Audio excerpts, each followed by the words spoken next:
Welcome to today's story of automation. Vendor PO approval in manufacturing industries. This is Elisa. We met her in last episode of Story of Automation. She works as a vendor relationship manager at a manufacturing company. She has a friend, Speedy.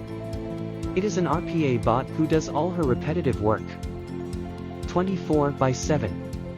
She uses Speedy to help herself in the tedious task of vendor PO approval. She just triggers the automation from her mobile phone, and the bot starts working.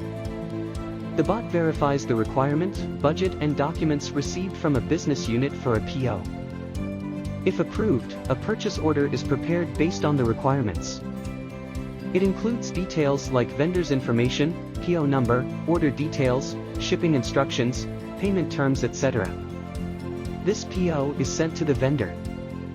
Once this purchase order is approved by the vendor, an ERP entry is made. While Speedy does all these mundane tasks, Elisa interacts with vendors to get the best deals for the company.